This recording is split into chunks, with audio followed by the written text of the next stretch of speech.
इस प्रकार से नारद जी की मोह की कथा चल रही है, जो कि प्रभु ने अपने भक्त की रक्षा के लिए माया अपनी प्रेरित की है।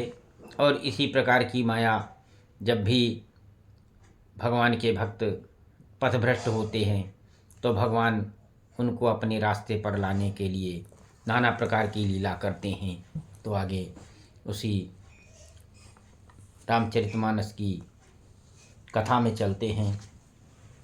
क्योंकि नारद मुनि जी बहुत विकल थे और उन्होंने प्रभु का बहुत प्रकार से अन्य विनय करने के बाद जब प्रभु जी प्रकट हो गए तो भगवान के आगे क्या कहते हैं।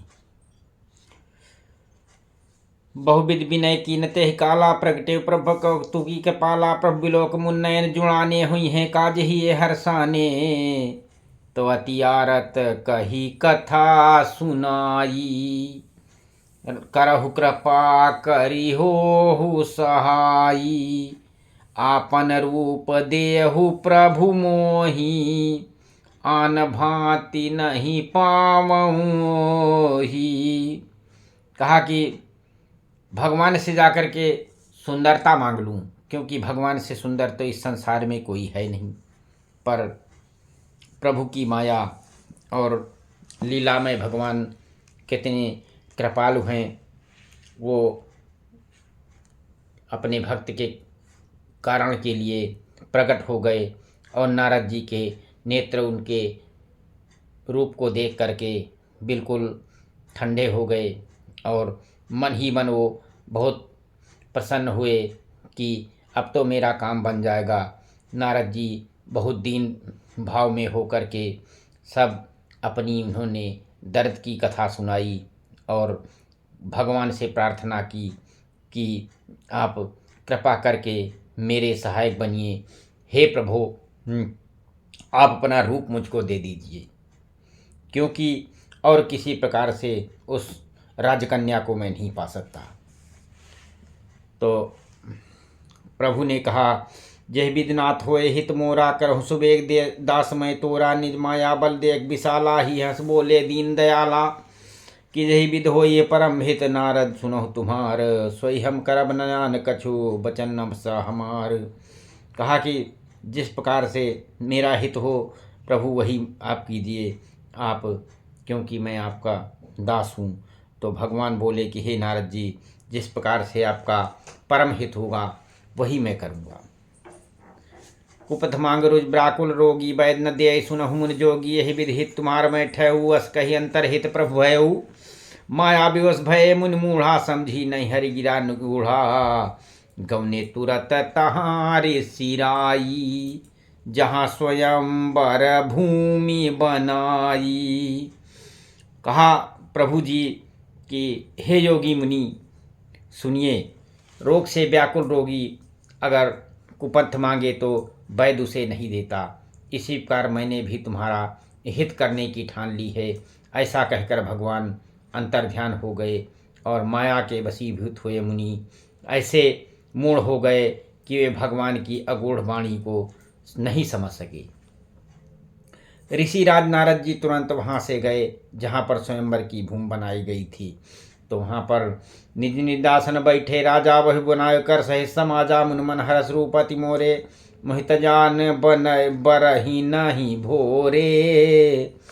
कहा कि राजा लोग खूब श्रद्धा करके समाज सहित अपने अपने आसन पर बैठे हुए थे और महामुनि नारद जी मन ही मन प्रसन्न हो करके कि मेरा रूप तो इनमें सबसे सुंदर है और जा कर के सबको भूल करके मुझे ही कन्यावरण करेगी। मुनहित कारण कृपा निधाना, दीन कुरूप न जाय बखाना। सो चरित्र लाखी काहू न पावा, नारद जानी सबहि सिरि नावा। कृपा निधान भगवान ने मुनि के कल्याण के लिए उन्हें ऐसा कुरूप बना दिया कि जिसका वर्णन नहीं हो सकता। पर यह चरित्र और कोई भी नहीं जान सका। सबने उन्हें नारद ही जान करके प्रणाम किया। पर रहे तहाँ दुई रुद्रगण, ते जानहि सब भेव, विप्रवेश देखत फिरहि, परम कौतुकी तेव। पर वहाँ पर भगवान भोलेनाथ के दो गण थे जो कि सारा भेद जानते थे और ब्राह्मण का वेश बना करके सारी लीला देखते फिरते थे। वे भी वहीं पर बड़ी मौज ले रहे थे। जेहि समाज मुन बैठे जाई, हृदय रूप अहिमित अधिकाई, तहाँ बैसे महेशगण दो, विप्रवेशगत लखै न कोऊ। तो करहि कूट नारदहि सुनाई, नीक दीन हरि सुंदरताई। रीझहि राजकुमार छवि देखी, इनहि बरहि हरि जानी बिसेखी। कहा कि वहाँ जो भगवान भोलेनाथ के जो गण थे वो नारद जी को अपने हृदय में रूप पर बड़ा अभिमान था, जिसे लेकर के जाकर के समाज में जिस पंक्ति में बैठे थे वहीं पर वो दोनों भगवान भोलेनाथ के गण भी बैठ गए। और ब्राह्मण के वेश होने के कारण उनको इस चाल को कोई नहीं जान सका। पर करहि कूट नारद सुनाई, नीक दीन हर सुंदर पाई। कल पर वहाँ पर बैठ करके वो दोनों भगवान भोलेनाथ जी के गण नाना प्रकार के बात कहते थे, जिसे कि सुन करके व्यंग्यमय वचन को नारद जी समझ नहीं पाते थे।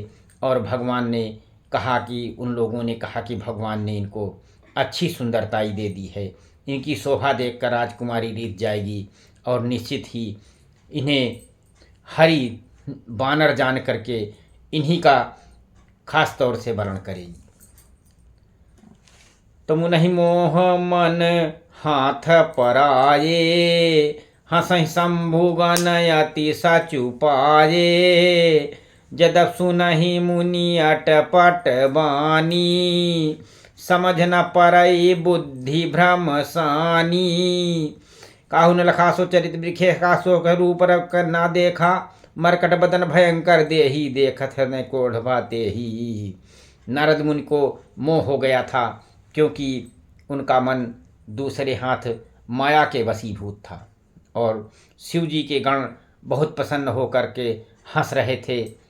यद्यपि महामुनि उनकी अटपटी बातें सुन रहे थे, पर बुद्धि में भ्रमित होने के कारण वे बातें उनके समझ में नहीं आ रही थी और उनकी बातों को अपनी प्रशंसा समझ रहे थे। इस विशेष चरित्र को किसी और ने नहीं जाना, केवल राजकन्या ने नारद जी का रूप देखा और उनका बंदर का सा मुख और भयंकर शरीर देखते ही कन्या के हृदय में बहुत क्रोध उत्पन्न हो गया। संग सखी लय कुंवर तब चल राजमराल, देखत फिर महीप सब कर सरोज जयमाल। तब राजकुमारी सखियों के साथ लेकर इस तरह चली मानो राजहंसिनी चल रही है, और वह अपने कमल जैसे हाथों में जयमाल लिए सब राजाओं को देखते हुए घूमने लगी। जहि दिस बैठे नारद पूरी, सो दिस तहि न बिरु की भूली। पुन पुन मनुख सहे अकुलाही, देखी दशा हरि गन मुस्काही। जिस ओर नारद जी गर्व के साथ बैठे हुए थे और उसने भूल कर ही उस ओर नहीं देखा, और नारद मुनि बार बार उचकते और छटपटाते और उनकी ये दशा देख करके भगवान भोलेनाथ के दोनों गण काफ़ी मुस्कुराते थे। धरितन नप तहाँ गयऊ कृपाला, कुंवर हरस में लेऊ जय माला। दुल्हन लई गए लक्ष्य निवासा, नप समाज सब भयऊ निराशा। मुनियत विकल मोह मति नाठी, मन गिर गई छूट जनु गांठी। तब हर गण बोले मुस्काई, निज मुख मुकर बिलो कहु जाई।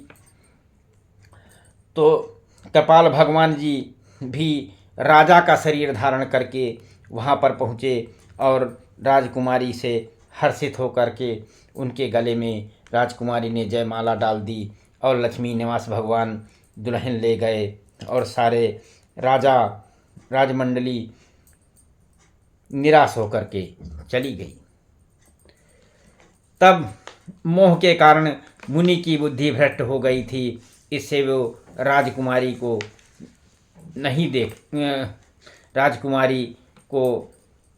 नहीं पा सके, जिससे वो बहुत विकल हो गए और मानो गांठ से छूटकर कोई मणि गिर गई हो, इस प्रकार से जो है मुनि जी निराश हो गए। तब शिव जी के गणों ने मुस्कुराकर कहा कि जाकर दर्पण में अपना मुख देखो। अस कहि दो भाग्य भय भारी, बदन देख मुनि बार निहारी, बेस बिलो क्रोध यदि बाढ़ा, तिनहि सराप दीन यति गाढ़ा। ऐसा करके वे दोनों बहुत भयभीत होकर के भागे और मुनि ने जल में झांक कर अपना मुँह देखा और अपना रूप देखकर उनका क्रोध और बहुत बढ़ गया। उन्होंने शिव जी के उन गणों को अत्यंत कठोर श्राप दिया। कहा कि हो निशाचर जाए तुम कपटी पापी दो, हंसहु हम ही सो लियो फल, बहुर हंसेहु मन को। कहा कि तुम दोनों कपटी और पापी जाकर राक्षस हो जाओ, तुमने हमारी हंसी की है, उसका फल चखो और अब फिर किसी मुनि के साथ ऐसा नहीं करना और किसी मुनि की कभी हंसी न उड़ाना।